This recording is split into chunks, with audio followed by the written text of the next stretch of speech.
Hey, welcome back, my amazing student. So now that we are able to add expenses here, we need to be able to list them here as well from the database. So we're going to work on that. Let's go. All right. So we're going to work on the index function here, and we're going to go ahead and pass expenses from the database. We need to make this query. So I'm going to create a variable here and access the model, make the query. We're going to order by, and we're going to do different orders here. We're going to order by date, and we're going to put this on the descending, DES, and we're also going to order by ID. And we're going to do descending as well. Simple as that. Okay, and we're going to pass this in here. So expenses. There we go. And now we're going to make sure that this is actually being, that this actually works. We can print the statement here. We can print this and find out. I mean, it's up to you if you want to do that. And you just refresh here, look at your console here, and you can see the expression here, which in this case is actually giving me the app is not being defined. Oh, hold on. For some reason, okay. Right here. All right, you can see that the object here spends 1, 2, and 3. All right, perfect. So it is working. Let's go back into index here, and we need to look for this block here, expenses, so that way we can edit this stuff and display the expenses there. So I'm gonna do Command F or Control F, look for that. And you can see this block here. You can see they said, I have a comment here, and it says expenses. Alrighty. So what I'm gonna do here on the T body, I'm gonna separate this TR, and I'm gonna separate this TR right here. All right. And I'm gonna put here, I'm gonna make sure that we get no errors. I'm gonna say if, I'm gonna put an if statement here, expenses, then I wanna see all that, right? I'm gonna end the block right here. As a matter of fact, hold on. So if I have expenses, I wanna display them. Else, so I'm gonna put an else statement here before I close the block. And I wanna show this guy if I have no expenses, right? Because it says no expenses yet. And then I want to close that right here.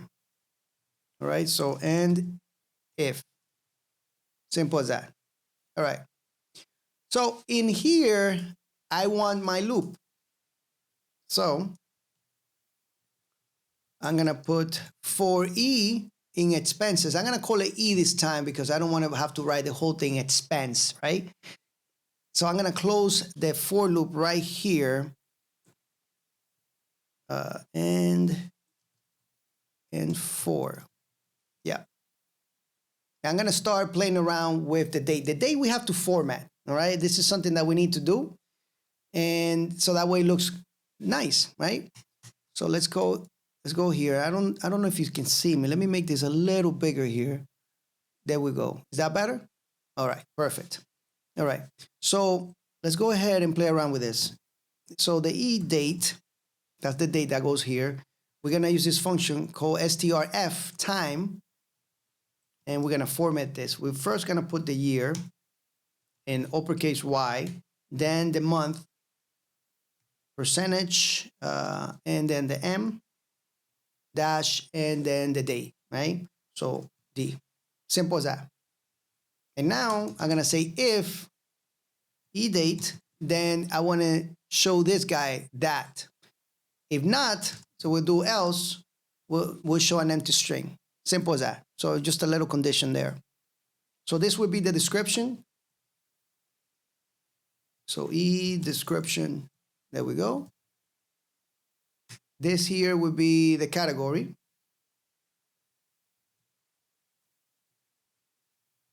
Category. There we go. And this here would be the amount. Now we need to format the amount here. So I'm going to leave this little dollar symbol here, and I'm going to work on formatting the amount. Now, the amount from the database, if you look into the database, you're going to notice that we have some numbers in there. We have some float numbers. And we don't want these numbers to be, represented floating in the HTML template. We want this, so I'm going to format this. Let me make a little separation here so that way you can see it. So I'm going to use a Python string formatting here. So I'm going to do percentage symbol, the dot, and 2 Fs. So 2 decimal places. Simple as that. And then I'm going to pipe this like this. Format. I'm going to use that function. And what is it that I want to format? The amount. Simple as that. All right, that should work. Right? So now let's go back in here. Let's refresh. And now you can see that all this is right here. And it's shown really nicely here. We have a nice formatted amount with 2 decimal places. Really good job, guys. And we got, of course, the date formatted the way we want to. You can change this however you want. Maybe you want to put the month before it, and the day second, or the day before it, whatever you want. All right, you can play around with that.